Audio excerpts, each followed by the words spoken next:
सुहिणी बेटाई चए थो मोहब्बती मेहार जूं दिल अंदर दूहियूं दूहियूं इज़ दूही दुखे थी दूही सो पेनफुल जगह से साड़े थी तो साड़ियो मारियो छॾे दूही दुखे थी दुखाए थी मारे कान थी दूही is putting you in a constant painful process मोहब्बती मेहार जूं दिल अंदर दूहियूं आणियो विझे आर में लुहाणियूं लुहियूं जे साहण जूं सुहियूं सीर सराड़ो तिन खे हाणे ॾिसण जी कोशिशि कयो बेटाई जी हाई एक्सपेक्टेशन एॾी उम्मीद एॾे शान जी एॾे ग्रेस जी एॾे वकार जी एॾे मतिलबु दर्द जे दौरान एॾे वजदान जी जेका हुन खां जी उम्मीद आहे हू चए थो पियो त इश्क जो मेहार जे इश्क जो जेको दर्द आहे उहो दूहीअ जीअं दुखे पियो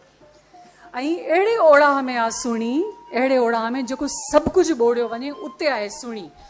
दर्द दिलि में दूहीअ जीअं दुखे पियो पाण ओड़ाह में ऐं वरी चए थी जे साहड़ जूं सुहियूं सीर सिराड़ो तिन खे उन्हनि जे लाइ बिल्कुलु जहिड़ो हिकिड़ो तखो तिखी विख आहे हिकिड़ो तकिड़ो पंधु आहे जेके साहड़ जूं सुहियूं आहिनि जिन खे साहड़ गाइड थो करे जिन खे साहड़ लीड थो करे या जिन जी अॻराई जेका रहनुमाई साहड़ वटि आहे उहे उन्हनि जा सीरी आहे या उन्हनि आड़हान मां जॾहिं गुज़रे थी सुहिणी गुज़रंदे गुज़रंदे उहा कुन कपींदी थी वञे पाणी टपंदी थी वञे वञी कुन कपींदी सुहिणी मंझां सिक हॾ न भिगियसि हिकु मोहब्बती मेहार जी ॿियो जेको बैत आहे उहो मूंखे ॾाढो वणंदो आहे हिन में सुर सुहिणीअ में अजीब मंज़र कशी आहे गोरा ॿई पार हियूं हैरत में पियो ऐं she is depicting both of the situations गोरा ॿई पार ॿिनि जायुनि ते आहे हिकिड़ो त ॾम सां आहे हुन पासे मेहार दरिया जे हुन किनारे ते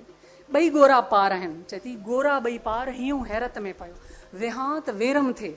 नीह में पोइ निहार जे वेहां थी वञा कोन थी त देरि पई थी थिए ऐं पोइ नीह ते निहार पए थी पई त छा ऐं लवायां पई महबूब सां मिलण खे सो इहा हिकिड़ो अंदरि जो पंहिंजो संदसि सौदो आहे हिकिड़ो अंदरि जो पंहिंजो हिकिड़ो छा चइबो आहे हिकिड़ी आरीअ जीअं खेसि उहो तानो पंहिंजे अंदरि जो पाण खे जेको ॾिए पई वेहां त वेरम थिए नीह में पोइ निहार वञा त वाको थिए पाड़े पोइ पचार जे हली थी वञा त पोयां पाड़े में पचार थी थिए ऐं पोइ चए थी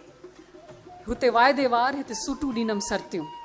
हुते वाइदे जा धक आहिनि वाइदे जो टाइम आहे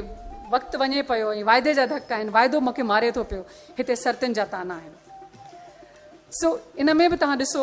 त हीअ जेको वजदान ॾेखारियो आहे इश्क जी कैफ़ियत में माण्हू इन्हनि सभिनी प्रोसेसिस मां